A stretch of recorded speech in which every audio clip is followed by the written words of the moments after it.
রাতে রুটি পরোটার সাথে বা গরম গরম ভাতের সাথে এইরকম আলু কুমড়োর তরকারি হলে কিন্তু দুর্দান্ত লাগে। অনেক রকমভাবেই তো আলু কুমড়োর তরকারি বানানো যায়, একবার এইভাবে বানিয়ে দেখতে পারেন। প্রথমে আলু কুমড়ো ডুমো ডুমো করে কেটে নিয়েছি।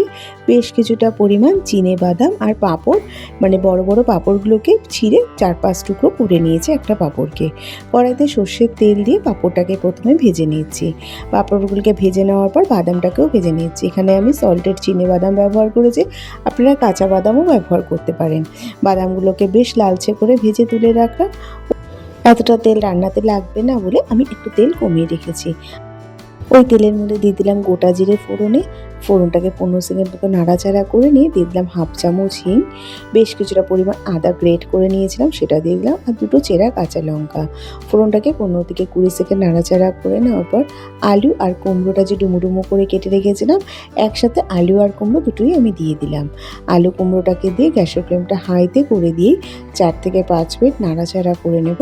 একটু গায়ে লালচে রং ধরতে শুরু করলে আলু কুমড়োটার, তখন আমি দিয়ে দেবো পরিমাণ মতো নুন, হলুদ আর কাশ্মীরি লাল লঙ্কার গুঁড়ো, আর তার সাথে জিরে গুঁড়োটাও কিন্তু দিয়েছিলাম। মশলাটাকে দেওয়ার পর গ্যাসের ফ্লেমটা মিডিয়ামে করে দিয়ে নাড়াচাড়া করে বেশ কিছুক্ষণ কষিয়ে নেব।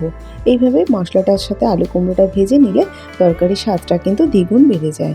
এবার ঢাকা দিয়ে রেখে দেবো 4-5 মিনিটের জন্য। আরও গ্যাসের ফ্লেমটা কিন্তু একদম লোতে রাখতে হবে, নাহলে কিন্তু আলু কুমড়োটা পুড়ে যেতে পারে। বেশ কিছুক্ষণ নাড়াচাড়া করে নেওয়ার পর তারপরে পরিমাণ মতো উষ্ণ গরম জল দিয়ে দিলাম। উষ্ণ গরম জলটাকে দিয়ে নাড়াচাড়া করে নেব, কারণ আলু কুমড়োটা সেদ্ধ হবে সেই রকম পরিমাণে কিন্তু জলটা ব্যবহার করতে হবে। বেশ কিছুক্ষণ পর ঢাকাটা খুলে নিলাম। আলু কুমড়োটা সুসেদ্ধ হয়ে গেছে। এবার ভেজে রাখা বাদামটা দিয়ে দিলাম।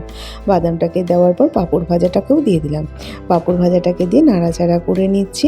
গ্যাসের ফ্লেমটা হাইতে করে দিয়ে এক্সট্রা যে জলটা আছে সেটাকে শুকিয়ে নেব। জলটা বেশ শুকিয়ে গেছে। এবার দিয়ে দেবো ফ্রেশ কিছু ধনেপাতা। ধনেপাতাটাকে দিয়ে নাড়াচাড়া করে নিয়ে তারপর আরেকটুখানি পাঁপড় ভাজা রেখে দিয়েছিলাম, সেই পাঁপড় ভাজাটাকেও দিয়ে দেবো। এই নামানোর আগে পাঁপড় ভাজাটা দিলে কিন্তু রান্নাটা ভালো লাগে। আমি এখানে চিনি ব্যবহার করিনি, যদি আপনারা চিনি পছন্দ করেন অবশ্যই একটু মিষ্টি ব্যবহার করতে পারেন।